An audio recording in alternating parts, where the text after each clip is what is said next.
Intel City, a platform where you can learn, teach, research, and repeat. MATLAB में एक tool है filter visualisation tool के नाम से, जिसको हम FV टूल भी कहते हैं। इस टूल में अगर आप किसी भी सिस्टम को इनपुट करते हैं तो ये उस सिस्टम का magnitude spectrum, phase spectrum, group delay, step response, impulse response, pole zero plots वगैरह सारा कुछ आपके सामने लेकर आ जाता है। तो इस टूल को हम कैसे यूज करते हैं ये आज की वीडियो में हमने देखना है। इस टूल के इनपुट में जाएगा सिस्टम, यानी कि सिस्टम का न्यूमरेटर और डिनोमिनेटर। मेरे पास एक एग्जांपल के तौर पे एक सिस्टम यहाँ पे आपके सामने है, जिसमें न्यूमरेटर्स भी हैं और डिनोमिनेटर्स भी हैं। मैंने न्यूमरेटर्स का एक वेक्टर यहाँ पे num1 के नाम से लिख लिया और इसी तरह डिनोमिनेटर का वेक्टर भी मैंने यहाँ पे बना लिया।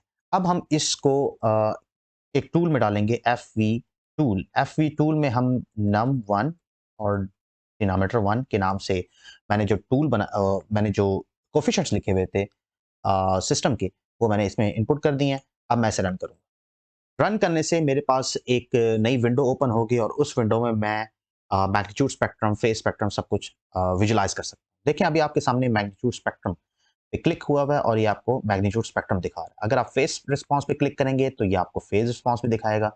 याद रहे कि जब आप मैग्नीट्यूड स्पेक्ट्रम पे क्लिक करेंगे या फेज स्पेक्ट्रम पे क्लिक करेंगे तो आपको मैग्नीट्यूड का जो वाई एक्सिस है वो डीबी में दिखा रहा है और एक्स एक्सिस नॉर्मलाइज फ्रीक्वेंसी है, ये भी आप चेंज कर सकते हैं। तो अगर आप इसको नॉर्मलाइज फ्रीक्वेंसी यानी कि रेडियन पर सैंपल के बजाय अगर आप एफएस यानी कि सैम्पलिंग फ्रीक्वेंसी अगर आप सिस्टम की अगर आपके पास है तो वो अगर दे दें तो ये आपको फ्रीक्वेंसी यानी कि हर्ट्ज में भी आपको इस एक्सिस को बना सकते हैं। उसके लिए आप यहाँ पे सैम्पलिंग पे क्लिक करेंगे। सैम्पलिंग पे क्लिक करने के बाद क्योंकि मैंने अपने कोड में लिखा हुआ था कि मेरा जो सिस्टम है वो 1000 हर्ट्ज पे सैंपल भी करेगा, तो मैंने इसे अप्लाई कर दिया। अप्लाई करने के बाद मैं दोबारा से अब देखता हूँ तो ये देखिए ये 0 से लेके fs/2, क्योंकि आपको पता है कि मैक्सिमम जो हम फ्रीक्वेंसीज को जो विजुलाइज कर सकते हैं वो 0 से लेके fs/2 ही है। तो ये अब स्केल मेरा हर्ट्ज में आ चुका है। अब आप फेज रिस्पांस में भी देख सकते हैं। फेज रिस्पांस में देखें तो ये फ्रीक्वेंसी एक्सिस 0 से लेके 500 तक ही है। अगर आप ये चाहते हैं कि मैग्नीट्यूड और फेज रिस्पांसेस आपके एक ही फिगर में आ जाए तो उस पर क्लिक कर दें, तो आपको मैग्नीट्यूड और फेज रिस्पांसेस एक ही फिगर में दिखा देगा। साथ ही आप फेज डिले भी देख सकते हैं और इम्पल्स रिस्पांस भी सिस्टम का देख सकते हैं और इस सिस्टम का स्टेप रिस्पांस भी आपके सामने आ सकता है और पोल जीरो प्लॉट भी है और फिल्टर के कोफिशिएंट्स जो कि अभी हमने दिए थे वो भी आपको दिखा देगा। फिल्टर की इंफॉर्मेशंस कि ये किस टाइप का फिल्टर है, it's a direct form two transposed और स्टेबल फिल्टर है, लीनियर फेज फिल्टर बिल्कुल भी नहीं है। और इसको अगर हम इम्प्लीमेंट करना चाहें तो उसके लिए हमें कितने मल्टीप्लाई एडेड वगैरह यूज़ करने पड़ेंगे, तो उसकी इंफॉर्मेशन भी हमारे सामने आ चुकी है। तो मैं दोबारा से जाता हूँ मैग्नीट्यूड और फेज रिस्पांस ये हमें हमारे सामने आएंगे। तो एनालिसिस पैरामीटर्स पे अगर आप क्लिक करें तो आपके पास ऑप्शन होगी यहाँ पे कि आप जो, क्योंकि आपको इस वक्त ये दिखा रहा है मैग्नीट्यूड रिस्पांस भी और फेज रिस्पांस भी। तो अगर आप ये चाहते हैं कि वाई एक्सिस मैग्नीट्यूड स्पेक्ट्रम या मैग्नीट्यूड रिस्पांस का जो वाई एक्सिस है वो डीबी में ना आए, वो सिंपल लीनियर स्केल पे आए, तो आप यहाँ पे मैग्नीट्यूड देखें ना, मैग्नीट्यूड डिस्प्ले है, ये ऑलरेडी डीबी में था, मतलब लॉगरिथमिक स्केल में था। मैं इसको सिंपल मैग्नीट्यूड पे कर दिया। इसको अप्लाई कर देते हैं। अप्लाई किया तो ये देखिए आपका वाई एक्सिस जो है अब सिंपल मैग्नीट्यूड में आ गया। सिंपली जो एक और भी हमारे पास ग्राफ यहाँ पे शो हो रहा है मैग्नीट्यूड रिस्पांस के अलावा, वो है फेज रिस्पांस। फेज रिस्पांस जो है ना वो रेडियन में मेंशन है। अगर आप ये चाहते हैं कि फेज की यूनिट्स रेडियन के बजाय डिग्रीज हो जाएं तो आप डिग्रीज में भी कन्वर्ट कर सकते हैं। तो ये आपका डिग्रीज में कन्वर्ट हो चुका है। दूसरा ये कि आपने अभी अपना एक्स एक्सिस जो है वो देखा हुआ था 0 से लेके 500, मतलब 0 से लेके fs/2 तक अपना फ्रीक्वेंसी रेंज आप देख रहे थे। अगर आप ये चाहते हैं कि -fs/2 से fs/2 हो जाए तो वो भी आप देख सकते हैं। मैंने -fs/2 से fs/2 कर दी, अप्लाई किया तो ये मेरे पास कुछ इस तरह का स्पेक्ट्रम, मैग्नीट्यूड और फेज स्पेक्ट्रम बन चुका है। तो इसी तरह आप देख सकते हैं अपने मैग्नीट्यूड स्पेक्ट्रम, फेज स्पेक्ट्रम और सिस्टम के जितने भी पैरामीटर्स हैं उनको विजुलाइज कर सकते हैं। अगर आप ये चाहते हैं कि आपका एक्स एक्सिस जो है वो लीनियर स्केल की बजाय लॉगरिथमिक स्केल में चले जाए तो आप यहाँ पे लॉग सेलेक्ट कर लेना है, अप्लाई करेंगे और ये देखें ये लॉगरिथमिक स्केल में बन चुका है आपका स्केल। तो ये इस तरह से आप यहाँ पे चेंजिंग वगैरह कर सकते हैं। नंबर ऑफ पॉइंट्स, अपने डीएफटी के जो पॉइंट्स हैं वो अभी 8192 है, डिफ़ॉल्ट है, तो अच्छे खासे पॉइंट्स हैं, तो अगर आप इसे भी चेंज करना चाहें तो आप कर सकते हैं।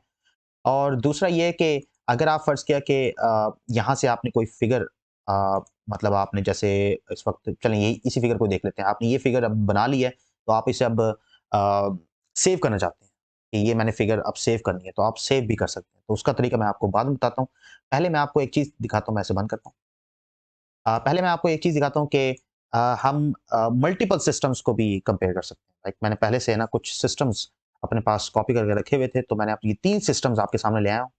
सिस्टम 1 जो कि अभी हम देख रहे थे, विजुअलाइज़ कर रहे थे। सिस्टम 2 मैंने एक और सिस्टम यहाँ पे लिख लिया और सिस्टम 3 भी लिख लिया। तो इन तीनों को अगर आपने इकट्ठा देखना है इनके जो स्पेक्ट्रम्स हैं या फिर रिस्पॉन्सेज़ हैं उनका उनका कंपैरिज़न करना है, तो उसके लिए भी आप एफवी टूल यूज़ कर सकते हैं। इसके लिए आपको क्या करना पड़ेगा, num1 d1 के बाद आपने दूसरा फ़िल्टर के न्यूमरेटर और डिनोमिनेटर कोएफ़िशिएंट लिख देना है। उसके बाद आपने तीसरे फ़िल्टर के न्यूमरेटर और डिनोमिनेटर को के कोएफ़िशिएंट्स लिख लेने हैं। तो होगा यूँ कि ये आपको 3 तरह के फ़िल्टर्स यानी कि 3 तरह के सिस्टम्स या फिर फ़िल्टर जो है ना आपको एक ही एफवी टूल में दिखाएगा। चलें चेक करते हैं कि ये किस तरह दिखाएगा। मैंने इसको एग्ज़ीक्यूट किया है। अब ये तीनों के तीनों सिस्टम्स एफवी टूल में इनपुट हो चुके हैं। अब आपको मैग्नीट्यूड रिस्पॉन्स जहाँ पे पहले 1 दिखा रहा था, अब ये 3 दिखाएगा। 3 1 2 3 अब ये 3 कौन-कौन से हैं मुझे पता नहीं है, तो मैं यहाँ पे लेजेंड पे क्लिक करता हूँ। जब ये लेजेंड पे क्लिक करूँगा तो यहाँ पर एक लेजेंड बन के आ जाएगा कि जो ब्लू है, वो पहले वाला है, मतलब num1 d1 जो कि मैंने पहले नंबर पे रखा था। फ़िल्टर 2 ये num2 d2 जो कि दूसरे नंबर पे पड़ा हुआ था और फ़िल्टर 3 num3 d3 ये जो कि मैंने अ, तीसरे नंबर पे रखा हुआ था। और अगर आप इस पे क्लिक करें, मैंने अगर ब्लू पे क्लिक किया तो ब्लू वाला यहाँ से गायब हो जाएगा, राइट? तो आप इसको सेलेक्ट भी कर सकते हैं इस लेजेंड को यूज़ करके। तो इस वक़्त तो ख़ैर ये सारे के सारे आपको दिखाई दे रहे हैं। मैं फेज़ रिस्पॉन्स पे क्लिक करता हूँ। फेज़ रिस्पॉन्स पे क्लिक किया तो फेज़ रिस्पॉन्स पे भी है ना मेरे पास ये 3 ग्राफ्स आ गए और इसी तरह आप O0 प्लॉट, स्टेप रिस्पॉन्स वगैरह सारा जो है ना सारे एनालिसिस के जो पैरामीटर्स हैं, वो आप एक ही विंडो में देख सकते हैं। चलिए ऐसा करते हैं कि कोई इन्फॉर्मेशन हम सेव करते हैं। जैसे मैंने आपको पहले कहा था कि मैं फ़िगर में सेव करवाऊँगा। तो अगर लाइक मेरे पास ये फ़िगर है, मैं इसको सेव करवाना चाहता हूँ। इसको सेव करवाने से पहले मैं ज़रा इसको सेटिंग करना चाहता हूँ। सैंपलिंग फ्रीक्वेंसी इसकी 1000 कर देते हैं, जो कि ऑलरेडी हमारे पास 1000 थी। ये सैंपलिंग फ्रीक्वेंसी आ गई। एनालिसिस पैरामीटर्स में मैं मैग्नीट्यूड डिस्प्ले इसको मैग्नीट्यूड कर देता हूँ। ये सेव हो गया और ऐसा करते हैं कि ये जो मैग्नीट्यूड डिस्प्ले है अ, ये भी हो गया और फ्रीक्वेंसी एक्सिस को हम लॉगरिथमिक स्केल में ले जाते हैं। जी, ये लॉगरिथमिक स्केल में चला गया। अब ऐसा करते हैं कि इन तीनों को हम है ना सेव करते हैं। सेव करने के लिए यहाँ पे एक बटन बना हुआ है send to figure. Send to figure पे क्लिक करेंगे तो यहाँ पे एक फिगर ओपन हो जाएगी। ये फिगर ओपन हो गई। अब आप इस फिगर को सेव कर सकते हैं अ, एक्सपोर्ट सेटअप में जाके या फिर सेव एज़ करके। तो जो भी ऑप्शंस आपको ठीक लगें आप उसमें सेव कर सकते हैं। लेकिन अगर आप ये चाहते हैं कि इसकी अगर थोड़ी चेंजिंग करनी है लाइक यहाँ पे लाइन विड्थ कम है और आपको ये जो टाइटल है ये छोटा नज़र आ रहा है। ये जो एक्स लेबल, वाई लेबल्स और टिक्स हैं आपको छोटे नज़र आ रहे हैं, तो उसके लिए भी एक हल है। आप यहाँ पे क्लिक करें, ये आपको नज़र आ रहा है। अ, ये मैंने क्लिक किया, ये प्रॉपर्टी इंस्पेक्टर है। सबसे पहले मैं क्लिक करता हूँ मैग्नीट्यूड रिस्पॉन्स पे। मैग्नीट्यूड रिस्पॉन्स पे क्लिक करने के बाद मैं यहाँ पे इसका साइज़ जो है वो इंक्रीज़ करके 25 कर देता हूँ और इसे बोल्ड भी कर दिया, राइट? फिर इसके बाद मैं इस पे क्लिक करता हूँ, मैग्नीट्यूड इसको भी मैं इसका साइज़ मैं ज़रा चेंज कर लेता हूँ, इसको 20 कर देते हैं और इसको बोल्ड भी कर देते हैं। और सिमिलरली मैं इसको यहाँ पे क्लिक करता हूँ, फ्रीक्वेंसीज़ को भी मैं चेंज कर देता हूँ। ये भी मैंने इसे 20 कर दिया और साथ इसको बोल्ड भी कर दिया, राइट? अब ऐसा करते हैं कि इन जो जो लाइन्स बनी हुई है अंदर इनको सेव कर लेते हैं। मैंने इस पे क्लिक किया, इसकी लाइन विड्थ 0.5 है, इसको मैं 2.5 कर देता हूँ। ये 2.5 हो गई। इसी तरह इस लाइन को मैं क्लिक करता हूँ, इसको भी मैं यहाँ पे लाइन विड्थ में जाके 2.5 कर देता हूँ। और इसी तरह जो थर्ड है इसको भी मैं 2.5 कर देता हूँ। ये 2.5 हो गया, राइट? तो इस तरीके से आप इसको सेव भी कर सकते हैं। अब मैं ऐसा करता हूँ कि मेरे पास क्योंकि ये बन चुका है तो मैं इसको अब सेव करने जा रहा हूँ।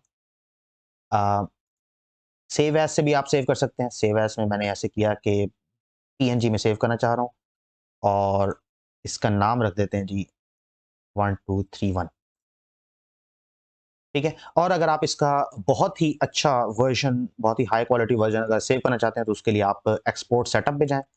एक्सपोर्ट सेटअप में जाएँगे, एक्सपोर्ट सेटअप में जाने के बाद आप अ, मेक श्योर कि आप जहाँ पे यूज़ करना चाहते हैं उस फ़िगर को, उसका साइज़, स्क्रीन साइज़ और इस फ़िगर का साइज़ जो है ना, वो कंपैटिबल होना चाहिए। लाइक मैं अगर इसको इस अंदाज़ में सेव करना चाहता हूँ, इसी साइज़ में सेव करना चाहता हूँ, तो इसी साइज़ में मुझे लाकर पहले से अ, एक्सपोर्ट सेटअप में जाना पड़ेगा। एक्सपोर्ट सेटअप में जाके मैं रेंडरिंग पे क्लिक करता हूँ, रेंडरिंग में जाके मैं 600 सेलेक्ट कर रहा हूँ रेज़ोल्यूशन, और ये बैकग्राउंड जो है मेरा ये व्हाइट ही आएगा। अप्लाई करते हैं इस फिगर पे, अप्लाई करने के बाद मैं इसको एक्सपोर्ट करता हूँ, एक्सपोर्ट करने के बाद इसको 1 2 3 1 2 के नाम से सेव कर लेते हैं। ये ज़रा थोड़ा-सा कुछ सेकंड्स लगाएगा सेव करने के लिए, क्योंकि it's a high quality figure. इसको फिर हम ओके कर देते हैं, इसको हम बंद कर देते हैं। अब जाते हैं अपने जो हमारा फ़ोल्डर है, उसमें जाके हम चेक करते हैं कि वो सेव हुआ भी है कि नहीं हुआ। तो पहली फिगर ये आपके पास आ गई। ये है क्योंकि मैंने इसको फुल स्क्रीन में जाके सेव किया था, तो ये वाइड स्क्रीन में सेव हुई। इसलिए आपको ज़रा थोड़ा-सा इसकी लेंथ जो है वो ज़्यादा नज़र आ रही है। सिमिलरली अब दूसरे पे जाएँ, तो दूसरे को मैंने अब किसी और स्क्रीन साइज़ पे सेव किया था, लेकिन इसका फ़ायदा ये है कि इसके अंदर 600 डीपीआई यूज़ हुई है, तो इसकी क्वालिटी ज़्यादा अच्छी होगी as compared to the previous one. तो इस तरीके से आप सेव भी कर सकते हैं इन फिगर्स को। तो ये था एक मेथड जिसके ज़रिए आप किसी भी सिस्टम का impulse response, magnitude response, phase response, step response वगैरह वगैरह, ये सारे सारे जो एनालिसिस पैरामीटर्स हैं, ये सारे के सारे आप एक ही टूल के अंदर देख सकते हैं। अगर आपको ये वीडियो पसंद आई हो तो इसको लाइक कीजिएगा और चैनल को लाजमी आपने सब्सक्राइब करना है। Thank you.